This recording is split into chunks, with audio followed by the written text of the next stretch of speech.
Y continúan los movimientos militares de Estados Unidos para combatir el narcotráfico en el Caribe y además aumenta la presión contra todo movimiento organizado por el Cártel de los Soles.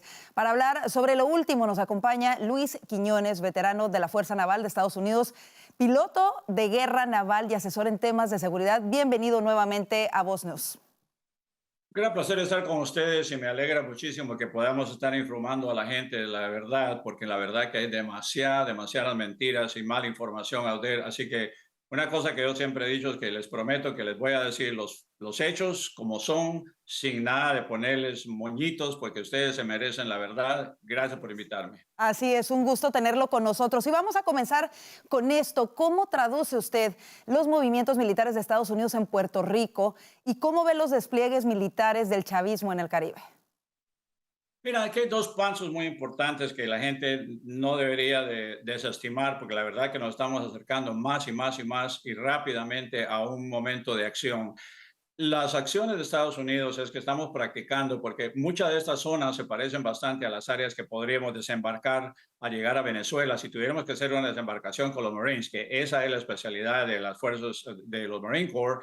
Han estado practicando. También estamos haciendo simulacros donde las fuerzas de aviación apoyan a los de la infantería para que puedan entrar y no tengamos pérdidas y que sea rápido. Pero no creamos que vamos a llegar a este conflicto como se hizo durante la época de la guerra, Segunda Guerra Mundial, la guerra de Corea, inclusive en Vietnam. La mayoría llegamos en aviones, llegamos en barcos grandes, pero no fue el desembarque como hizo.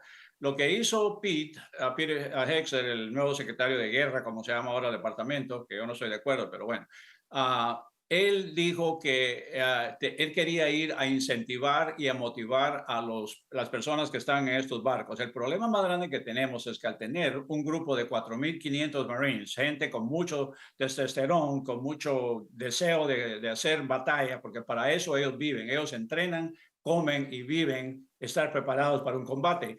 Entonces, para ellos, la necesidad es, francamente, estar preparados. Y si tú los tienes en un barco guardados, van perdiendo la motivación, la dedicación, ya el pensamiento, se empiezan a ir a otros lugares, en las novias, en las cosas que tienen que hacer en sus casas. Claro. Así que para eso fue que llegó el secretario a decirle, señores, tenemos una función verdadera. Todos esos comentarios y rumores de que solo venimos a dar unas vacaciones no es cierto. Estén preparados porque pronto vamos a actuar. Entonces, ¿confirmaría usted de esta manera que Estados Unidos tiene planeado realizar operativos en suelo venezolano? Sí, de todo, de plano sí lo tenemos que hacer. Ahora, va a ser dos cosas que vamos a tomar que hacer. Una cosa interesante que yo estuve viendo muchos de los videos de seguridad de los satélites y de los drones, y el ministro de Seguridad y de Defensa de Maduro dijo que él habían desplegado 25,000 tropas para ir a interceptar a los narcotraficantes. Eso es mentira.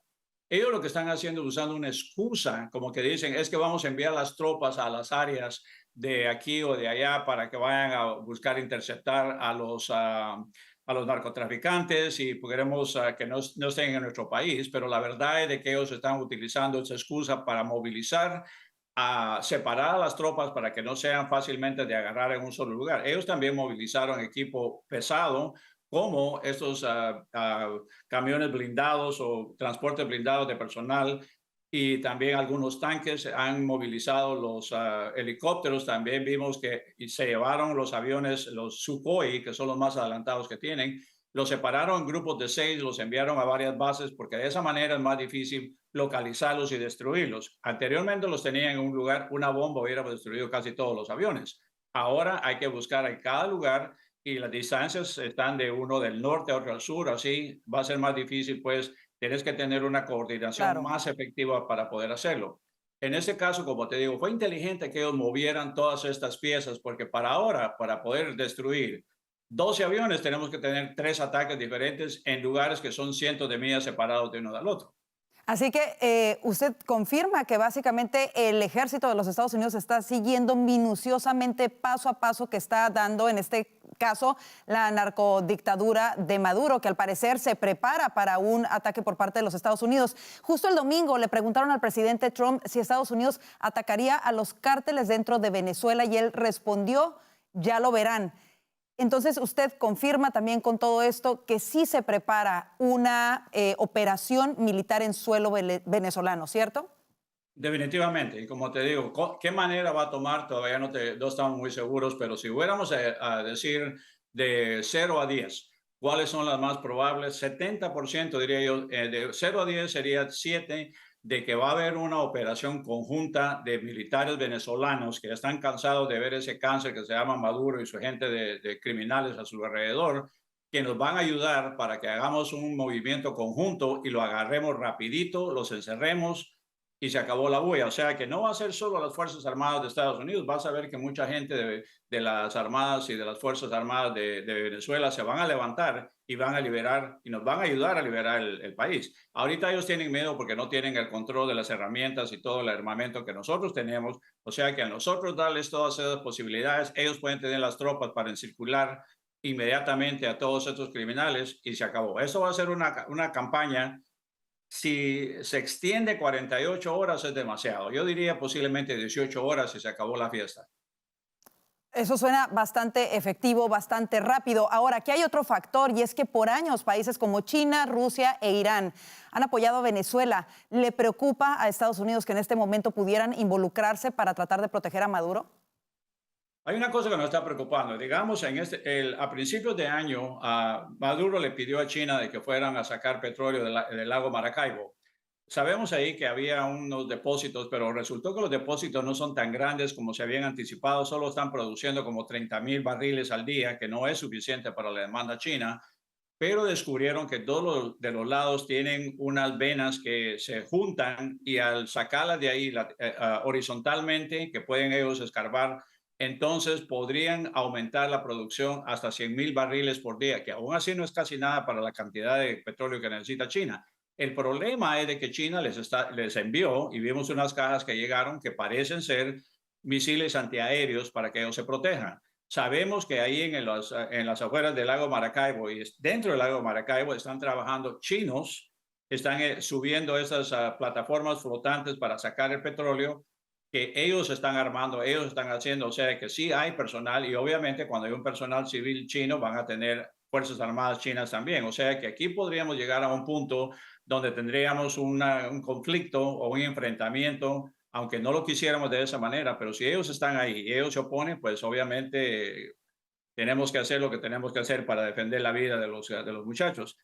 Otra cosa muy interesante, como te digo, que acaba de suceder, nos contactaron ciertas personas dentro del cartel. Nosotros sabíamos de que no estaban tan seguros que Maduro era el jefe de todos los carteles. Parece que hay unas personas que están más arriba de él, que lo controlan hasta cierto punto, y ellos ofrecieron entregarlo si nosotros no invadíamos y que desistíamos de ir a buscar quiénes eran los restos de esta junta criminal para que el gobernador para estar dispuesto a sacrificarlo a él, nos lo entregan y que lo dejemos en paz, pero sabemos que estos son en realidad la gente del poder detrás de esos carteles del Sol y del Tren de Aragua y no nos interesa dejarlos ahí porque sabemos que entonces el cáncer va a volver a salir en un año.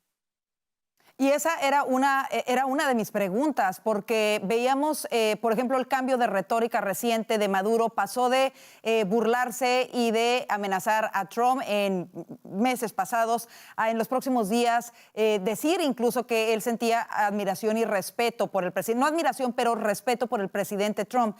¿Consideraría algún trato Estados Unidos directamente con Maduro? Es decir, si él decidiera llegar a una negociación, no sé, irse, algunas personas dicen que podría irse a Cuba o a otro país que le diera asilo o protección. ¿Está eso sobre la mesa? ¿Lo considera Estados Unidos sobre la mesa? Ellos tienen mi número telefónico, tienen el número telefónico de Grenell y de otras personas, a pesar de que ellos dicen que ellos no quieren saber nada de Grenell, de Rubio no le contestan las llamadas porque dicen que no le confían. O sea que ellos tienen hasta el momentito que se lance la primera misil o la primera bomba, tienen hasta ese segundo para decir, quiero irme y nos vamos a ir todas las personas. Ahora, inclusive cuando estuvimos discutiendo eso con sus personas más apegadas y familiares de él, le dijimos, mira, si te vas a ir a Nicaragua, olvídate, porque eso es una parte del dominó que va a caer. Así que no vas a durar mucho tiempo. Las últimas intercambios que tuvimos en viernes pasado fue simplemente que le dimos, mira, tienes dos oportunidades. Te puedes ir a Cuba a vivir el resto de tu vida tranquilo con todo el dinero que te has hecho y robado. Vas a vivir como un rey, te van a admirar, especialmente ahí en Cuba con tanto dinero, vas a ser el rey. Ahora, si no, te vas a la cárcel el resto de tu vida o vas a estar 6 pies bajo tierra. Esas son las unas opciones que tenés. O vas a vivir tranquilo como un rey el resto de tu vida con tu familia, o vas a estar en la cárcel o 6 pies bajo tierra, que es lo que tú prefieres en realidad. Claro. Cuando ya se lo explicó así, él empezó a decir, bueno, pero es que yo no he hecho nada. Bueno, pero si no has hecho nada, entonces, ¿por qué no te presentas al gran jurado que te hagan los cargos si tú no has hecho absolutamente nada como tú dices? Las pruebas entonces saldrán a tu favor y tú quedas libre. Por supuesto, las acusaciones tan graves que tiene en Nueva York. Ahora, rápidamente, antes de que se nos termine el tiempo, en días pasados escuchábamos a Diosdado Cabello amenazar públicamente a la líder de la oposición, María Corina Machado. ¿Qué planea hacer Estados Unidos de alguna manera para seguir adelante con esta operación en contra del cártel de los Soles, pero al mismo tiempo proteger la vida de la líder de oposición, María Corina Machado, y para prevenir que ante una eventual caída de Maduro no caiga Venezuela en un estado de anarquía? Y es una gran preocupación que tenemos, por eso precisamente te estaba diciendo que máximo 48 horas. Si este problema se alarga, entonces van a empezar a hacer masacres y van a tomar represalias y no queremos que exista eso. Tenemos un plan de transición muy, muy efectivo. Sabemos que inmediatamente hay que tomar control, hay que poner un toque de quedas. Y como te digo, lo que se tiene que hacer es ganarse la confianza del pueblo venezolano para demostrarle de que no nos interesa quedarnos, no vamos a robarnos nada, porque yo tengo acá los mensajes de ellos diciéndome, te prometemos que te damos 3 millones de barriles al día, te vamos a dar acceso a todos los materiales secretos que tenemos, todos estos metales raros que son carísimos, los minerales. ¿Para qué vamos a ir a meternos a un conflicto cuando ellos nos están dando el permiso para sacarlos y solo les damos 20% de lo que saquemos? Sería una tontera enorme ir a gastar tanto dinero y vidas por hacer una cosa así. No queremos. Entonces, lo que queremos es ganarnos la confianza del pueblo venezolano. Y de nuevo les digo, por favor, no se metan. Cuando lleguen, que vean que se van los celulares y la televisión no funciona, por favor, quédense en sus casas tranquilos. En 24 horas ustedes van a ver que es un día nuevo donde van a tener unas libertades nuevas. No queremos su país, queremos ser amigos, queremos que ustedes vuelvan a tener su propio futuro en sus manos, pero no queremos que este cáncer siga creciendo en toda Latinoamérica y el resto del mundo. Rusia no quiere a Maduro porque dice que él ha causado problemas dentro de la sociedad rusa. Por supuesto. Finalmente, en 30 segundos, ¿cuándo podría comenzar este operativo que usted menciona que podría no durar más de 48 a 72 horas? Esperamos que, mira, yo francamente te voy a decir, para el fin de semana largo yo esperaba que sucediera, pero desafortunadamente ellos llenaron una petición a la OEA, que nosotros siendo fundadores, los diplomáticos dijeron, tenemos que escuchar qué es lo que pasa porque es nuestra obligación. Muy bien, lo hicimos. Ahora no nos interesa más porque este movimiento de ellos de desplegar las tropas pretendiendo que van a ir a buscar a los narcotráficos, entonces eso es lo que tenemos el problema. Si quieren agarrar a los de narcotráfico, que se miren en el espejo y se acabó la bulla. Vamos a estar muy atentos de lo que suceda de estas acciones que parecen ser muy determinantes por parte del gobierno de los Estados Unidos. Queremos agradecerle muchísimo su análisis sobre toda esta situación. Gracias por estar con nosotros el día de hoy. Gracias por invitarme, un gran placer y en la próxima esperemos que estemos disfrutando la libertad de Venezuela. Que así sea.